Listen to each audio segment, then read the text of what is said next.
It's spanning. There we go. We are now live, and I am just going to allow a few moments for people to hop in, join on. I did a new thing this time, and I created a Facebook event. And I'm going to start doing that going forth. One of my friends was like, start creating an event. And so I'm going to start creating events now for it to capture more people that is out of my reach. So, anyways, someone has hopped on. Hello. Thank you for joining in. We'll just allow a few more moments for folks to hop in. I'm trying to do it at a new time frame because I read somewhere about the best times to go live on Facebook to capture more people. Diana, hello. Thank you so much for joining in. Yes.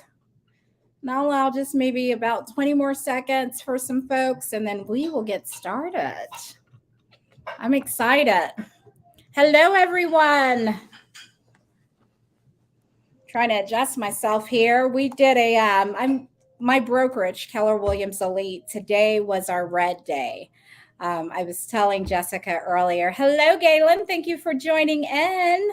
I was telling Jessica earlier that we did a red day, which is our volunteer day. We went out to Pete's Park over on the east side and cleaned up in the park. A few of us ventured out into the community and just picked up, trash, bottles, whatever that was lying around. So I am pretty casual today. Mo Anderson, who owns the Keller Williams Elite brokerage, it's her 85th birthday. So our shirts is all about Mo. So, anyways, hello everyone. I want to thank you for joining YLocal Oklahoma. If you are here today, it is because you either have a passion or feel passionate about helping small businesses grow and supporting foundations, organizations, nonprofits. That is what Oklahoma is about. And today we are going to be chatting with the lovely Jessica N. She is the founder of Sandwiches with Love. I made a Facebook post, I think it was probably February or something, and Jessica was someone who was tagged. And so we chatted. I fell in love with her. And usually when I have like these, what's a good word? Explorer calls or getting to know you calls. I like to talk to my guests before they come on. And typically it's kind of short. But with Jessica and gosh, I think we were on the phone for maybe 45 minutes or so.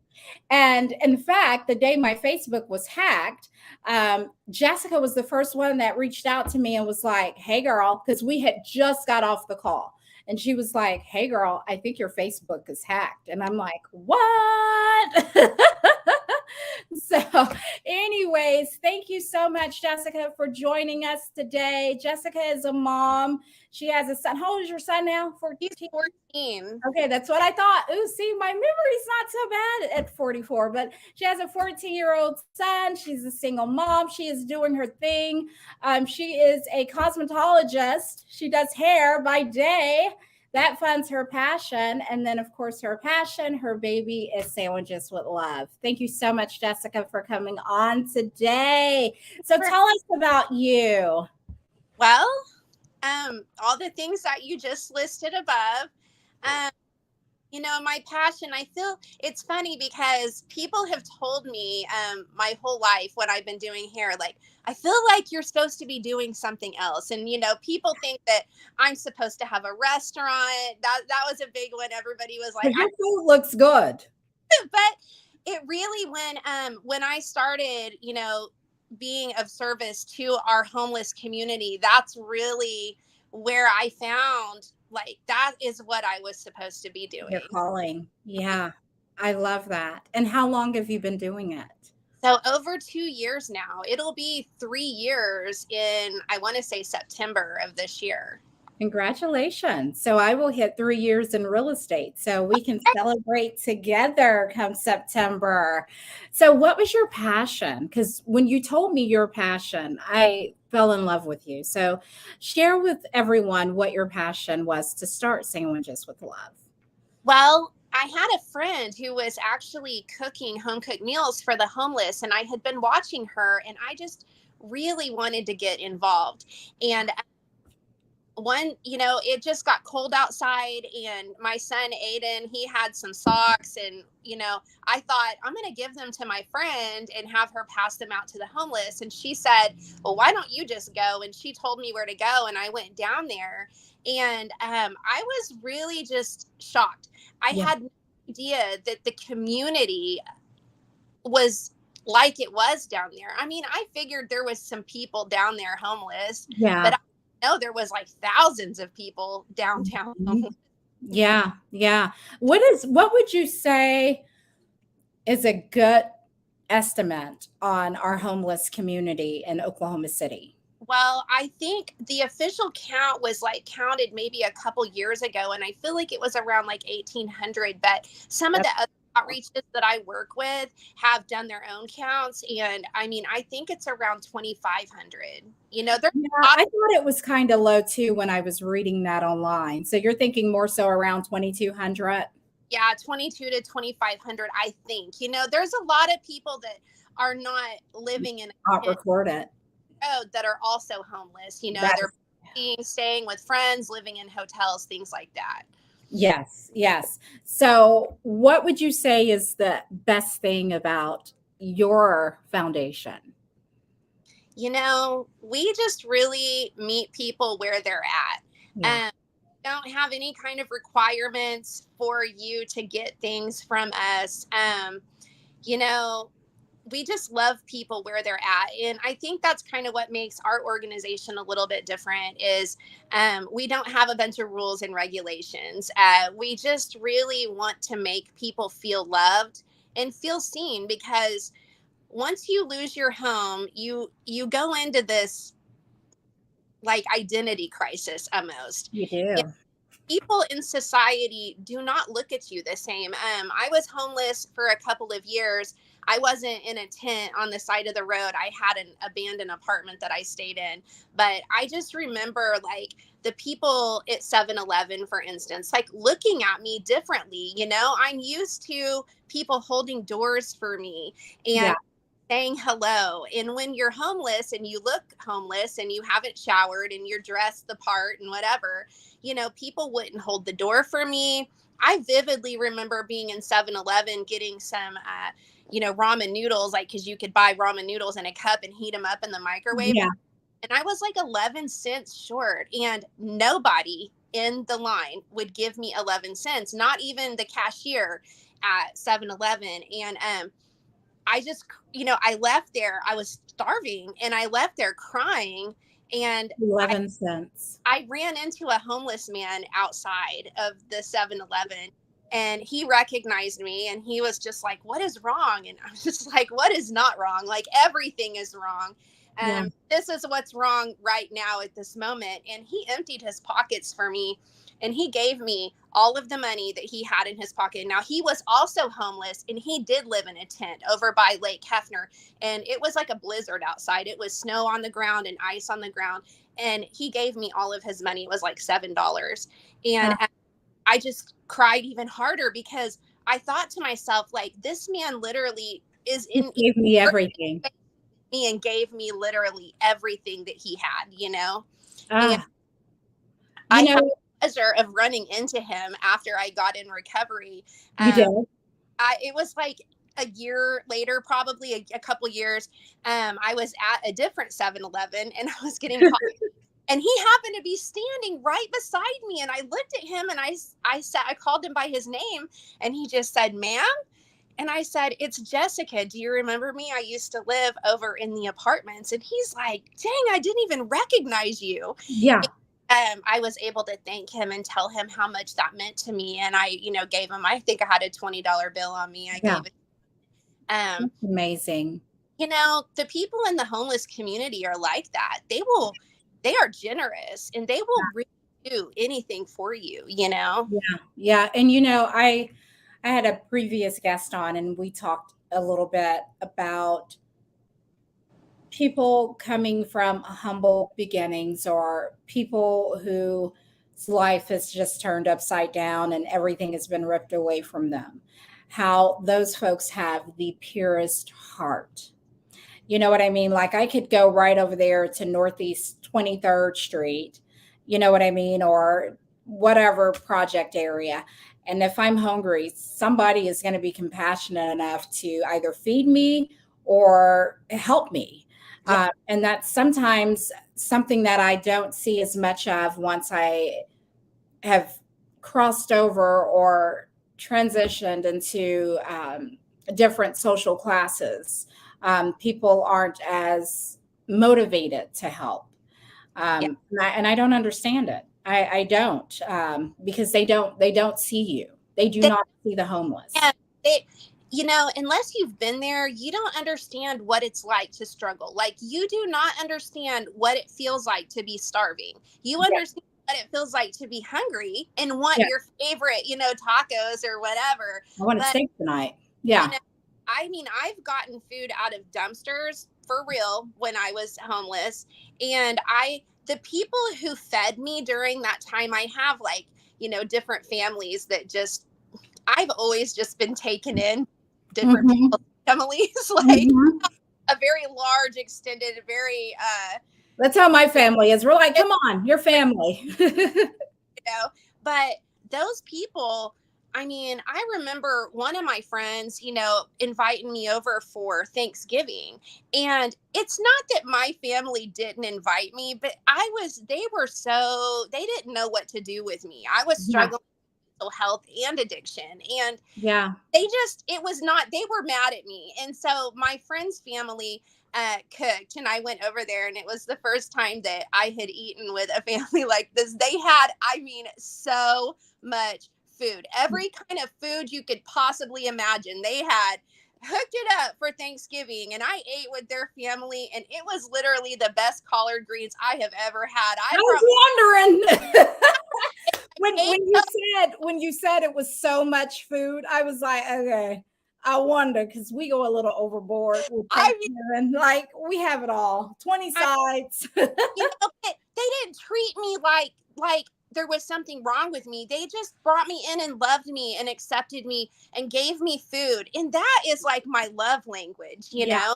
And yeah, that's reasons why I started Sandwiches with Love. Like, I know what it feels like to be on the streets and not have any food and not have any money and be hungry. and be hungry. You know, somebody to bring you food, that's like, those people are the most special people to me. The people that brought me in and fed me when I was hungry, Yeah. they're Mm. those are close friends, you know. Right, right. So, what would you say is? Could you touch on some misconceptions surrounding the homeless community? Well, you know, I feel like a lot of people think, oh, they just choose that lifestyle. And some of them do choose this lifestyle. It's part of like their transient nature, or, you know, I like to say gypsy nature or whatever. But a lot of people are out here because like they got a divorce, or like their husband passed away, or their child passed away, and they, you know, suffered trauma from that. You know, that's like the cornerstone of all of this, is the people that are living on the streets are traumatized. Are Okay, they have traumatized. PTSD, and it's usually something that happened before they lost their home and they became homeless. But if they didn't have something traumatic happen and they're just homeless, they're traumatized now because it's very traumatic living on the streets. um you know, people are constantly stealing from you. People are kicking in your tent. People are stealing your tent. People are cutting open your tent, pouring bleach on it. Like, if you leave, and then so you become really isolated because Yeah. you can't leave. Everything you have is right here in this shopping cart, in this tent, whatever. And if you leave, it's going to get taken. And then we also, that's a whole nother issue, but you know, we have an organization that does that. They actually demolish and deconstruct these tents of the homeless people, and they confiscate all of their personal belongings. So that is also very traumatic, you know? Oh, goodness. Well, I noticed on your Sandwiches with Love page, you all had, it was a post that had, there was one with like backpacks, there was one with tents. And so I thought to myself, man, they are going beyond the gut, feeding these people. Yeah. They're making sure that they have somewhere to sleep and they have something to carry their belongings in. Yes. And that to me was a major game changer with something that sets you apart from a lot of organizations. It's kind of like you offer it all. We're going to feed you. We're going to feed the healthy pets. Okay. Because when we talked, you told me about how we were just candidly talking, guys. And, I was sharing with her some of the things that I've heard other folks say. And one had to do with like homeless having pets. And someone was like, why do they have a pet? Like they can't even feed themselves.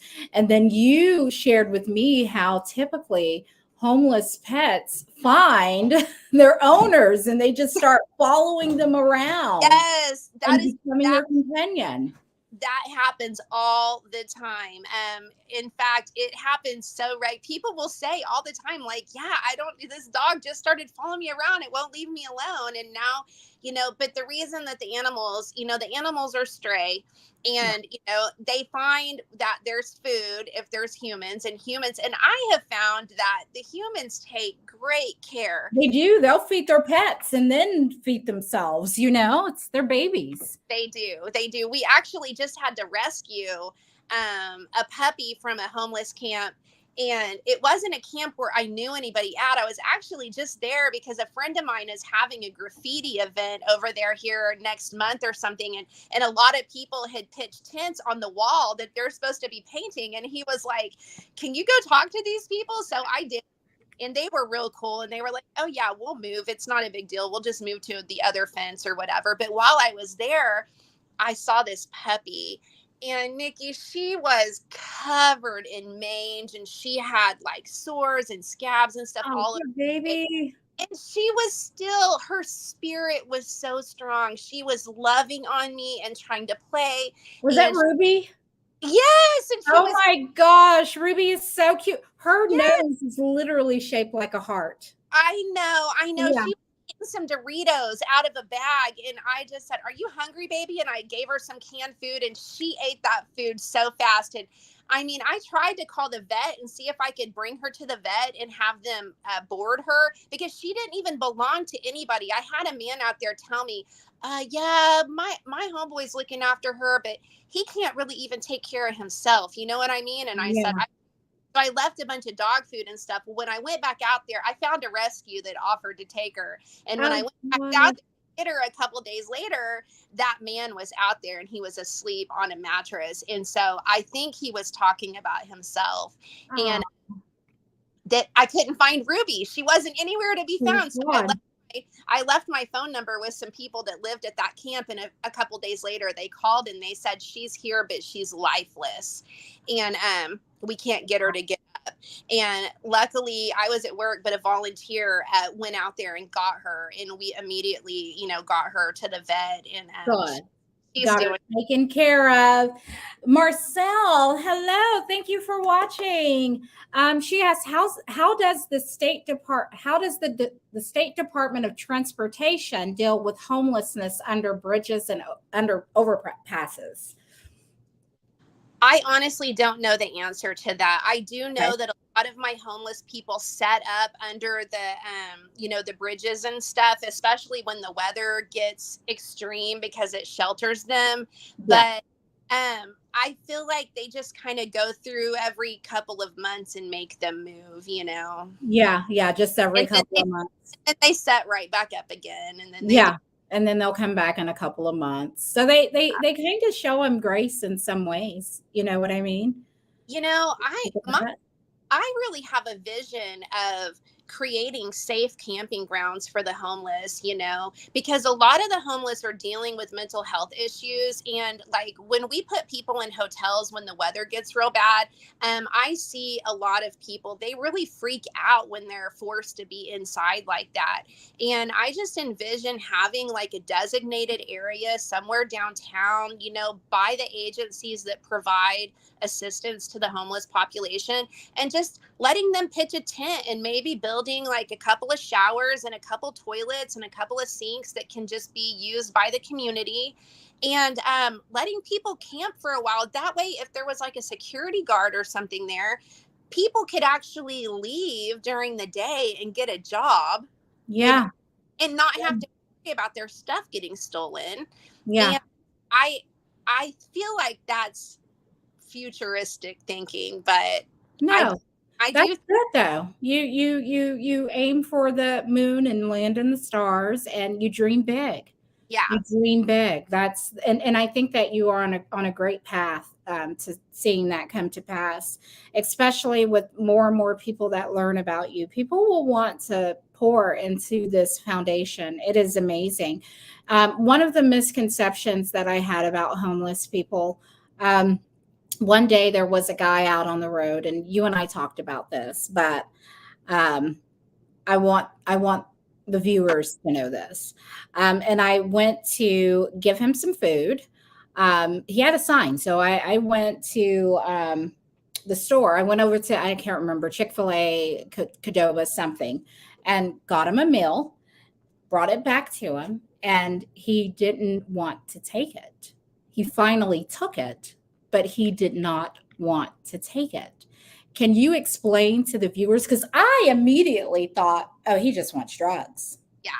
You know what I mean? Like, why wouldn't you want this food? You're homeless. I'm giving you a warm meal. I went and bought it. And so, can you explain to them your response to me? Okay, so yes, sometimes that is the case. Sometimes panhandlers are only out there for money, and that's what they're out there for. But there is a lot of people that get food poisoning when they're homeless, eating off the streets. People bring them things that are not any good. I had somebody tell me that somebody gave them a sandwich once and it had a bunch of like cigarette butts in it. That's like a thing. People, Oh my yeah, goodness. people, I don't understand it. Also, I have people, and I know their intentions are great. They are trying to help and they are trying to feed the hungry, but they offer me expired food like lunch meat and stuff all the time. And I have to decline that because I am providing something healthy, like our sandwiches. This is such a cool story, but like last January, Johnny's Charbroiler learned about us and decided they wanted to start sponsoring our sandwiches. And I so love we that. had been buying all of our food at Walmart, the day of, and they offered to start providing it for us. And so we get smoked turkey, provolone cheese, baby spinach. We usually put it on whole wheat or oat nut bread. Like They're when I getting say Subway sandwiches, guys. Like, I you are feeding them good. just Johnny sandwiches, okay? are so good. And everybody, I had a guy not too long ago. He didn't want to take a sandwich from me either. He didn't know me. Yeah. And, you know, I wasn't going to force it, but, somebody told him, like, no, man, her sandwiches are good. And he's like, let me look at it. And then he looked. Let me make Like, sure it's safe. okay, and he did eat it, but people were leery of me at first, and it's because of the homeless community that I even got like enmeshed into the community. I met some friends that were just really special to me, and they took me into other camps and said, hey, this is Jessica, like, she's cool, you can trust her, like, she brings food on Mondays. And that's really how Sandwiches with Love got started, because I didn't know where to go. I didn't Yeah. know camps of people were. I might see a few people here and there, but the thing about being homeless is they are moving all the time. They're a transient nature. And so just because your camp is here one day doesn't mean that next week you're going to go back and it's still going to be there. It's Yeah.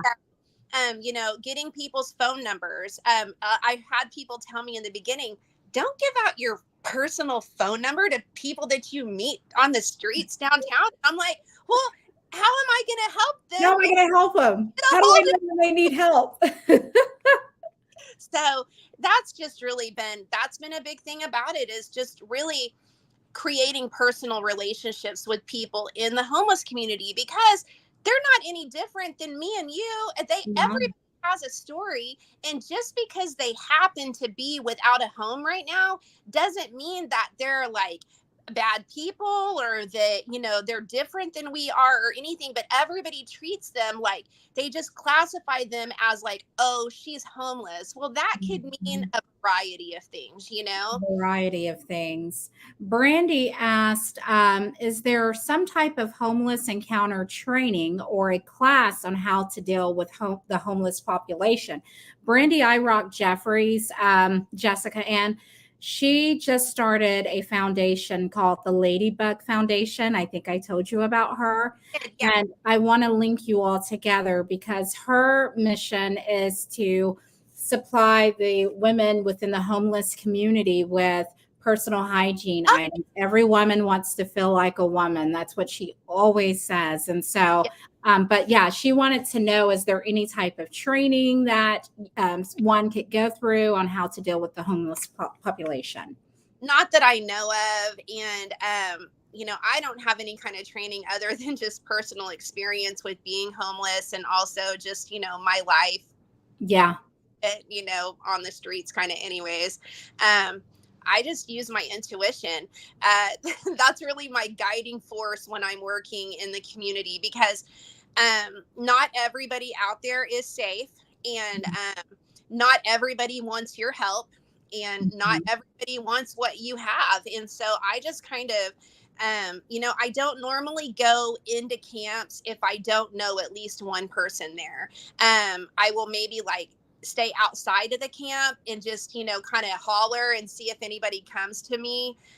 Most of the time when people approach you, you know, but it's different because you're like literally walking into these people's like front yard. You're walking into their homes. I mean, it wouldn't it be so weird if somebody like knocked on your front door and was I like, do it all the time when I'm outdoor knocking, trying to find a listing. Hello, you want to sell? No, but it's weird. It is. It's awkward. Yeah. 100%. Yeah. And, you know, there's a lot of like drug use and stuff and addiction and things that are going on in the communities as well, which adds a level of paranoia to the situation too. But I don't think I don't know of any training. Okay. I know I originally asked her, I'm like, so are you taking volunteers? What does that look like? And she was like, no. She was like, I don't really do volunteers because, girl, sometimes we're going in trap houses. and not only that, but once I started talking to you, that's when I started to learn that, okay, to you, it's just someone camped out on the side of the road in a tent, but for them, that's their home. And so they're very guarded, just like we would be very guarded on who's coming into our home. Like, I don't know what spirit someone's walking around with just coming up in here. And so through talking to you, I started realizing, oh, okay, so there's an art to this. There's something to this. But when you were talking about a tent, like a tent, it reminds me of like a tent city. And I know that there's one in the Northeast. I lived in Tulsa for like 20 years. And there's a area out there that's near a lake that has a tent city. But I also noticed when I was in San Francisco this past fall that they have areas that are tent cities. Now, I was kind of shocked because it was culturally a shock for me, because literally we were driving down the highway and it would just be lined with tents kind of off to the side. But I'm like, wait a minute, why are they off the side of the highway? But they were everywhere. But they have a lot of laws in place to protect their homeless that I feel that Oklahoma can kind of lean into. But homelessness is just now, you know, back when we were growing up, like you said, when you were homeless, it wasn't that many. And now once you got back in on the volunteer side, you're like, whoa, there are so many more of you. Well, and I think, you know, I struggled. I didn't even know I was homeless, like back in like the 90s and the early 2000s and stuff, because I just thought I was just, you know, A kid living life. I did I had some friends that worked for a property management company, and they would let me in the make ready apartments, when people Yeah. moved, they were like cleaning it up and they would let you, before they moved back in, or rented it or whatever. And, I would stay in those apartments with my dogs, like sleeping in closets and stuff. But like, I never even thought I was homeless. But, I feel like a lot of people that are on the streets kind of feel the same way. Like, they don't feel They're just in between blessings. They're like, I'm in between. Like, yet. yeah. So, what is the biggest challenges that you faced? The biggest challenges, funding. Funding. Because she's not a nonprofit, guys. When she started Sandwiches with Love, it was like, okay, this is what I'm called to do. And I don't really have the time because, like I said, she's a full time hairstylist, cosmetologist. I don't really have the time. And so she started this out. Is it under an LLC, your Yeah. foundation? Uh-huh. And so when you're not a nonprofit, it's harder sometimes to get donors because they want to be able to write everything off. And so I can imagine how that would be a huge challenge for you. We are so lucky, like literally when I asked my friends, because when I first went down there and saw the situation with my own eyes, and I just went to sleep that night and I just knew I have to do something. Like, I felt like God showed me that. And I could just I remember vividly, I mean, I had never seen anything like it. And I I remember you told me about a dream. Well, I remember this man's hand, like when I was passing out socks. It was, cold outside. There was snow on the ground. And I just was walking through the camp and I said, "Hey, do you need any socks?" And he just barely unzipped it and he stuck his hand out and he went like this and he had these gold rings on his hand and I could just see it. And he grabbed the socks and he pulled them back You in. bring it back And inside. I laid down that night to go to sleep and I just kept seeing that man's hand and I just knew I have to do something. So I just asked my friends on Facebook. I said, "Listen, this is what I did yesterday. This is what I saw. I am quite positive these people need way more help than this. Like, does anybody want to help me bring sandwiches back next Monday? Because, as a hairdresser, we're closed on Sunday and Monday, Yeah. my day off." And so I just started, and I was surprised how many people sent me money. Yeah. And so I just from that point created a fundraiser and, called it Sandwiches for the Homeless and was like, "Who wants to help me do this?" And it's pretty amazing. So we just started a program last year. It's a sober living program because I've seen a lot of people transition out of homelessness and end up right back where they're at because they're not treating their addiction issues. There is, I would say, 80 something to 90% of the people that we help have some kind of addiction or alcohol issue. Yeah. And Yeah. so I was having lunch. It was so weird. This guy okay, I'm in recovery. I've been sober for 6 years now. And there was a man that I knew from my meetings, and he messaged me and said, "Hey, I'm living in my car. I need a tent. I've relapsed. I'm not doing well." And I said, I was having a meeting with some people that work in the recovery community. We were having lunch, and I said, "Can you meet me at this restaurant down off of May? And I'll have the stuff in the car for you." And he did. And I was having lunch with these people, and we were just all kind of talking about our businesses and how we could maybe help each other. And they said, "Do you know anybody on the streets that wants to go to treatment?" And I said, "I mean, maybe a few, but for the most part, they're surviving on a daily basis. They're not thinking about not using, or not drinking, because that's how they get through their days." So anyways, this man meets us in the parking lot to get his sleeping bag and tent out of my car. And I just asked him, he looked terrible. I hardly recognized him. And I said, "Are you interested in going to treatment?"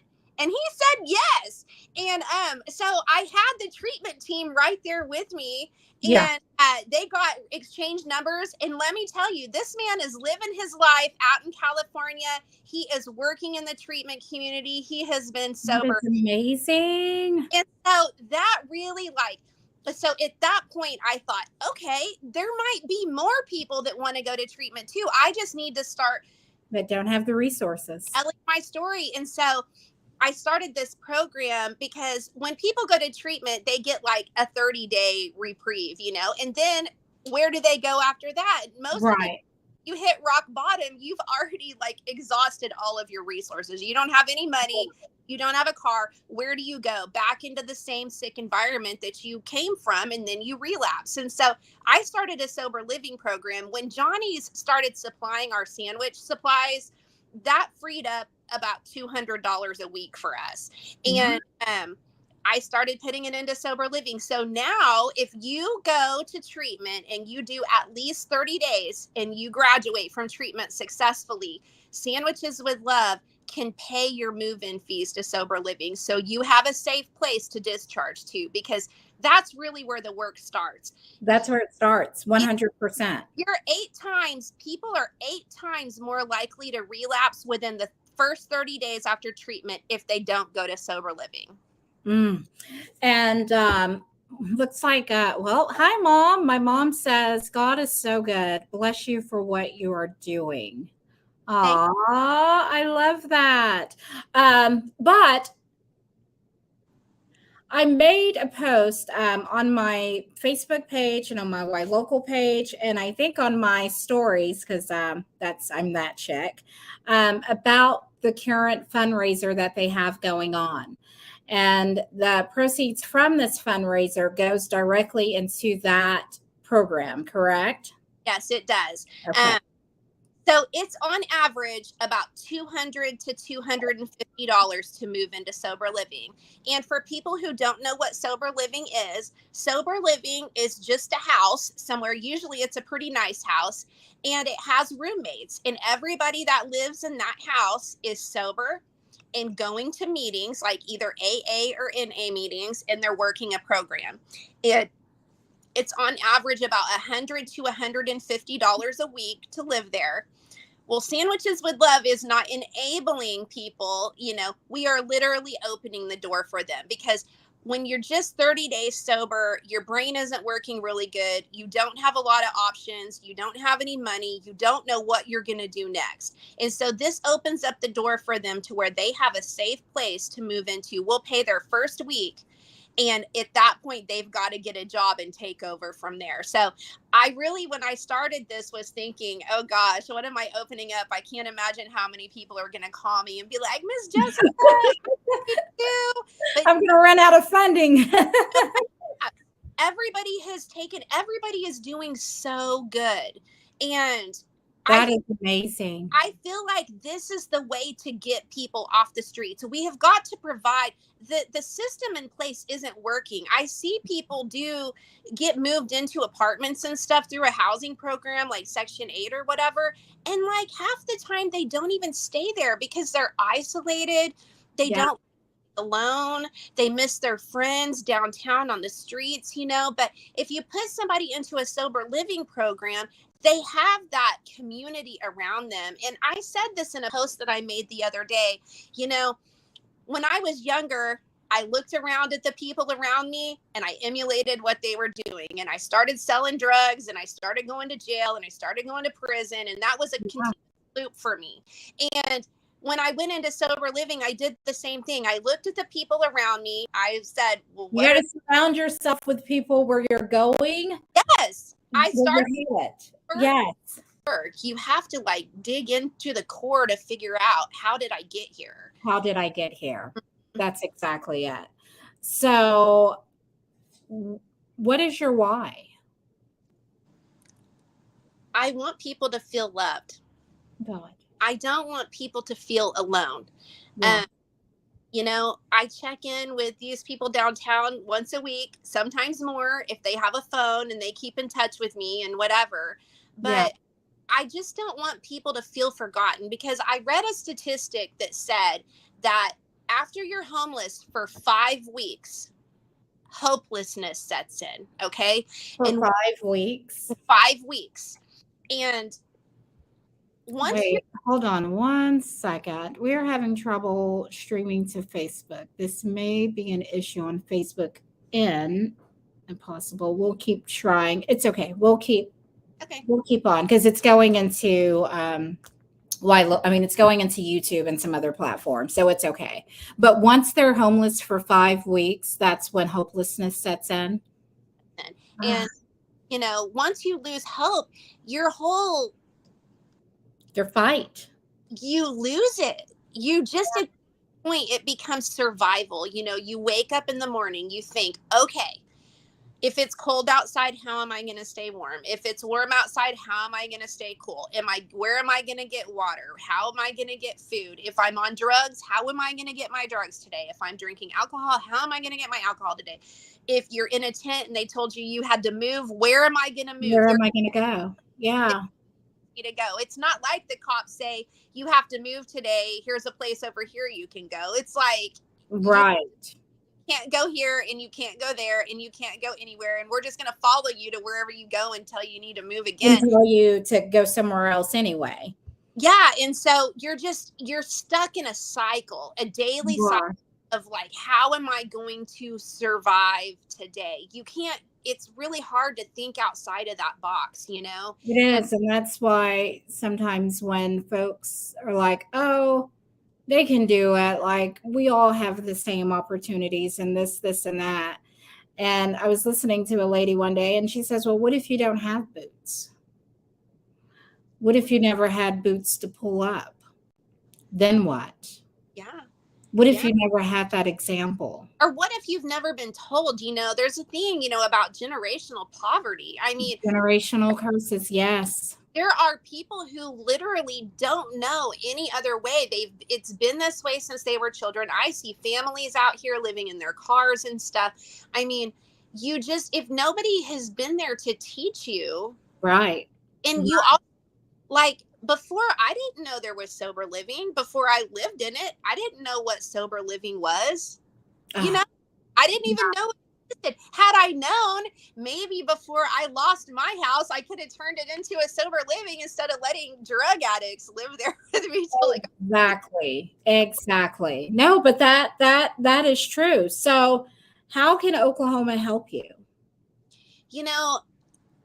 Follow our pages. If your heart feels like, you want to help this community, send us a message, find out what we need. We need different things from time to time. We really just try to supply people with whatever they need. I mean, people ask me for different kinds of stuff all the time. They ask for tarps, they ask for clothing, they ask for shoes, they ask for sleeping bags, hygiene items. We do provide dog food to the dogs out there.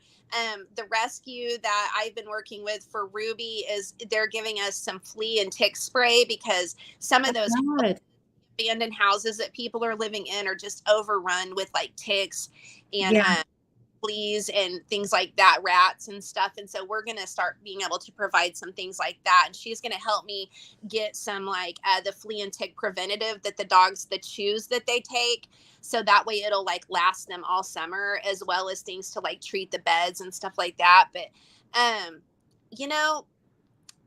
when you give to us, we give it directly to the community. Like we're not paying salaries. We don't have any kind of like building cost, like we don't have really any kind of expenses other than just the supplies that we get for the homeless. And, we take dogs to the vet. We've taken people to the doctor.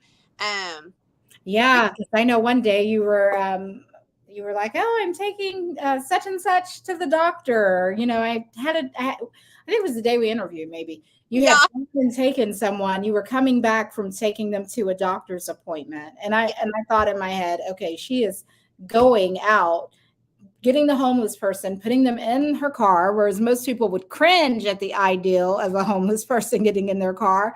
My friends. Yes. People are my friends. I have some really good friends that just happen to be homeless. And I think somebody asked me the other day, they were like, I mean, are a lot of your friends homeless? And I was like, yeah, a lot of my friends are homeless. They're pretty amazing. You know, I'm just trying to be a friend to somebody, because I know when I was in that situation, I just needed a friend. And I really appreciate the people who befriended me during that time when I didn't have anything to offer them. To They give only them an did exchange. me. And Yeah. even strangers, you know, like helped me. People that were living in my apartments that weren't any better off than I was, you know, like Mm-hmm. fed me and let me, you know, get clean over there and stuff like that, you know. It I takes a village. It takes a community. I posted something. It's one of the gentlemen. I can't think of his name right now. Forgive me, but he's over like one of the homeless and alliances here in Oklahoma, and he said basically it's a community issue that the community has to solve. well, and We I have to like come. bridging the gap. I mean, I You all don't like the fact that people think that, like, oh, those are homeless people. Oh, these are people that live in a homes. That's separation of class. We're all humans. we're all human. Yeah. And I have found that I have a lot in common with people who happen to be homeless because of the mental health conditions, because of the addiction issues.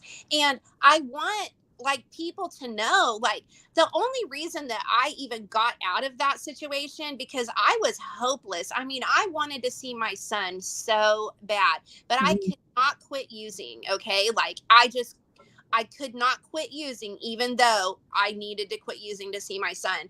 And there was a guy that I had dated, and I just ended up with a phone somehow. And he called me on Facebook and he said, "Let me take you out for donuts and coffee." And I said, "Okay, cool." Because starving, you know, and he came over to get me. And I'm like, in this apartment, there's like no electricity. I slept that day and somebody kicked the door in and they stole all my flashlights and stuff. So I didn't even have any kind of light. He like came over there. He's like, "What is going on here?" And you know, he kept coming back and he told Yeah. me, you know, "It was good to see you. I'd like to see you again." And he was living in sober living, and he took me to the sober living house that he lived at, and I was able to do a load of laundry and take a shower and eat a hot meal and go to sleep, you know, without having to worry about somebody Yeah. breaking or whatever. And that's how I got clean. I just, day by day, I started to feel a little bit more human, because I felt so dehumanized living the way I literally living like a stray animal. And just somebody being nice to me and showing me a different way, it changed everything for It me. And changed the perspective and it restored hope. yes, you know, when you are so like emaciated, I think I weighed like 80 pounds or something. Oh And my goodness. I was literally starving to death. And, you know, just to get some food in my body every day or something, it was like my body physically started to come out of whatever I had put it in. And Yeah. I started to feel better. And I thought, well, I want to keep feeling better, This because is a good feeling. that's what I use drugs for anyways, because the Yeah. drugs make us feel good. But then you reach a point where the drugs don't even make you They feel. don't work anymore. They just numb you. Yeah. They just numb you. So, what is the rehabilitation like? What are those numbers like right now for in Oklahoma? And I I, would say, is it low? I'm Get not it? sure. I Okay. I don't have any idea, honestly. I was just kind of curious, like, I don't even know if rehabilitation's a good term. Just getting them placed in homes, like reaching that community and helping them. I honestly don't know. I wonder, and I think about it often, especially with the inflations that we're under right now, Yeah. increase in food and gas and everything. I mean, literally everything has gone up. And I've noticed that people are becoming a lot more tighter, you know, with their pocketbooks because everyone, I tell people all the time, you're literally like one paycheck away from possibly being homeless one One day. emergency away. One emergency. Like you end up in a bad That car. is so real. Yeah. That's what started mine. Mine started because I had a terrible car accident.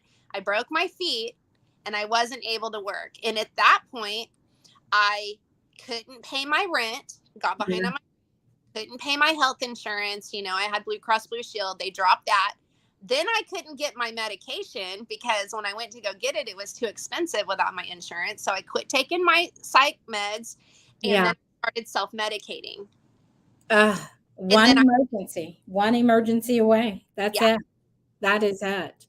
So, have you had any aha moments since doing this? I How have all running it? the time. I bet. I Yeah, bet you do. I really do. I have them all the time. And it's a learning. It's we're all just learning how to live in the new frequency that's here on earth. And I Continual. It is. the love frequency, we've got to learn how to love one another and take care of one another, because I just Yeah. people are very selfish and I they, blame that on cell phones. Like the moment they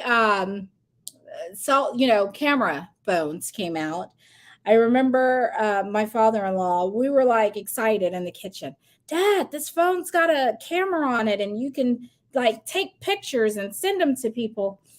And I remember he said, "Why would I want a camera on my phone?" And I thought I couldn't answer him. I was like, you know what? You're right. Why would I want that? But what it's done is it has really made our society very self-consumed. And it's taken the communication, the relationship, building relationships yeah, out. well, Yeah. we're not going out and physically interacting with And people. when we're with our friends, we're like we're, this. we're right here. Yeah, everybody is in touch, and I am so guilty of it.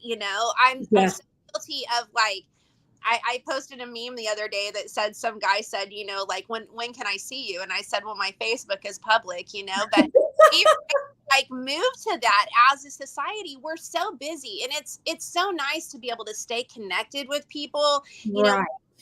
but we're missing that physical We're component. missing that connection. And I feel like I have a girl named Christina she's like my business partner. Basically, she's been volunteering with me consistently for over a year now. She's there almost every single Monday, and she's like my right hand man. Everybody knows her. I can like call her if I need something done. She can like go to the trap house and I'm not gonna like She can go in there with you and be right, she can right go by herself. They and be know taught. her.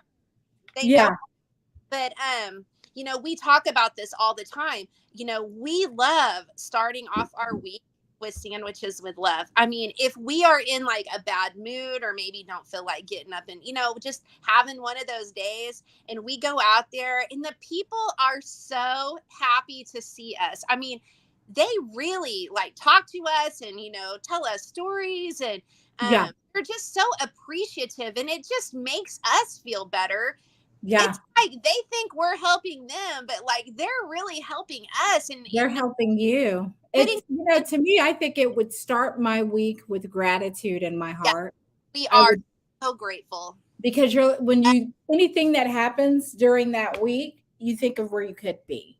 It's so true. And people want to bring their kids sometimes, and we don't generally do that, but sometimes like Christina's kids will have to come because of something that's going on, or Yeah.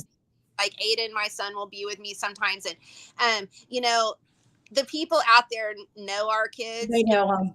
Funny because Aiden used to be really scared at first. When I first started doing this, he was really scared, but now he knows everybody's names and he knows who they are. And I feel like that's part of what we're wanting to create. Like, we want to create a oneness of society. Like, Absolutely. pushing these people out of society is not working. We need to bring them back into society and make them feel included, like I have one of my favorite friends out there. His name is Calvin, and he's an author, and he writes books about the human condition and homelessness and what it's like being on the streets. He's been I homeless. can't wait for his books because you Yeah, said we're in the process of getting them bounded and we are there. There's a production company that has offered to help me get these books bound. He has 3 books so far, and we're gonna put them into one book and have pictures and stuff. But guys, Calvin is going to come on the show at some point. Calvin needs to be on the show. Yes, he does. He's amazing. But he's out there like meeting people, and like he wants to be like he doesn't want to be homeless. He just is right now. And seeing him, he was on the news not that long ago, and that was really cool. But I've had like over the last week, I've had a couple of friends send me pictures with Calvin. They're like, hey, I was downtown, and I was in the Plaza District, and I ran into your friend Calvin, and I bought one of his books, and we took a picture and whatever. And I'm just like, I can't wait to meet him. I want to run into him. Yeah, you can. I'll give you his number. Call him. Yes. But we're gonna have an art show coming up pretty soon too.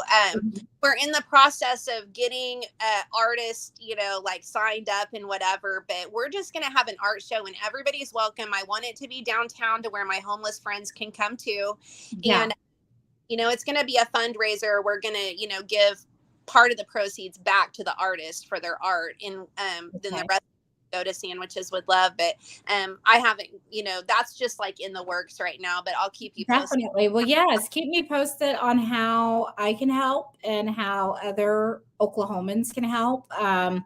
And maybe I can even bring my brokerage into it and get some help from them also. That'd be awesome. So just keep me posted and let me know if you need anything, locations and so forth. Are you thinking like an outdoor kind of event or indoors? Okay. I don't know. Okay. Yet. I love it. It's in the very beginning stages. I'll have to see how much art I have first.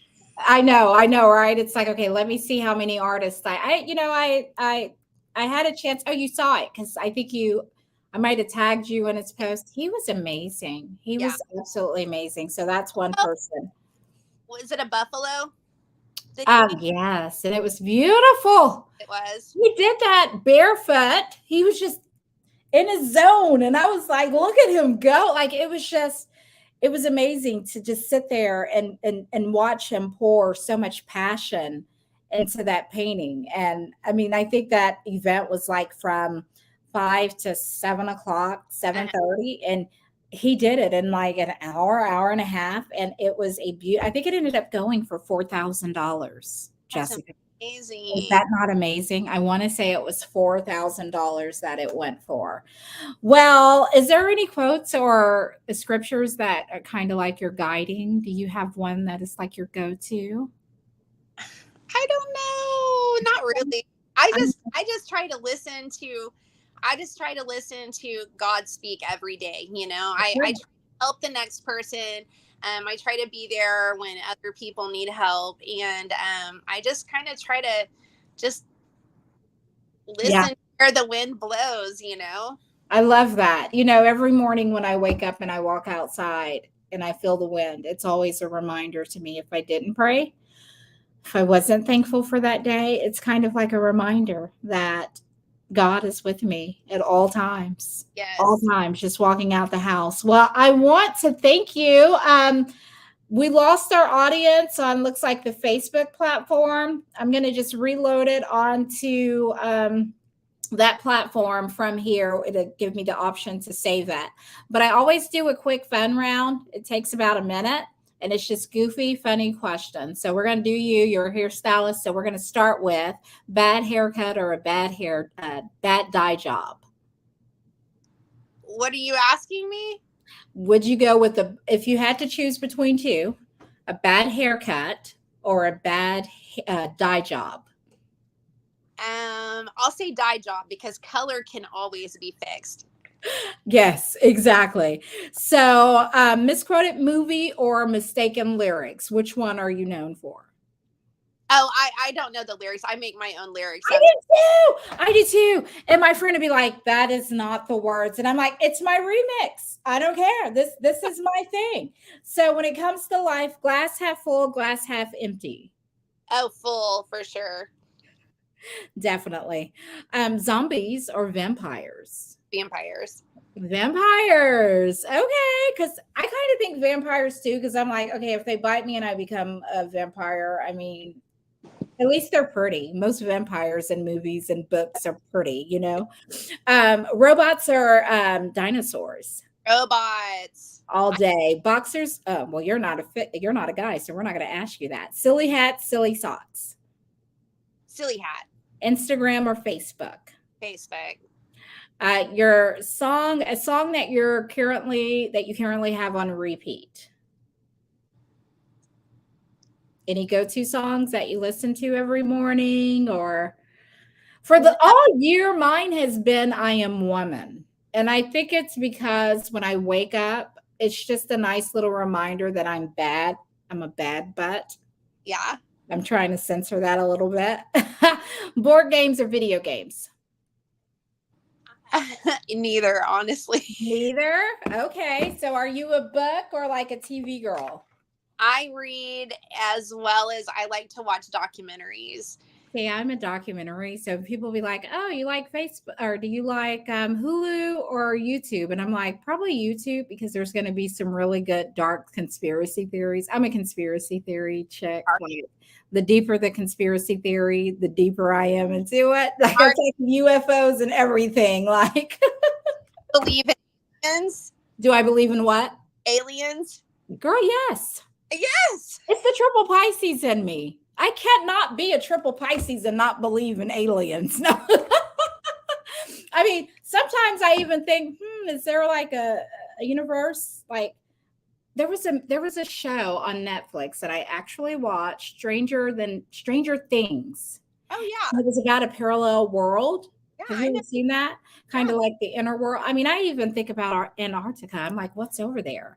Why can't we go past a certain area? There's so much vegetation over there. It's the biggest continent. Why can't we go there? Like, I go deep with it. Anything. I feel like we can access it from here, you know? I do too. We should. We should. Okay, so we're gonna have to get together at some point, meet for coffee, meet for lunch. Let me treat you. I appreciate you so much for coming on YLocal Oklahoma. I was so excited to get you on here because I think that there's just so many misconceptions concerning and surrounding the homeless community. And of course, the month of May is Mental Health Awareness Month. And I feel like anyone who is homeless on some level is dealing with a mental health illness because, like you said, you've gone through some type of trauma. You've gone through something in life to get to the point of being homeless, living on the streets. I absolutely love you and I adore you. I think that what you're doing is amazing.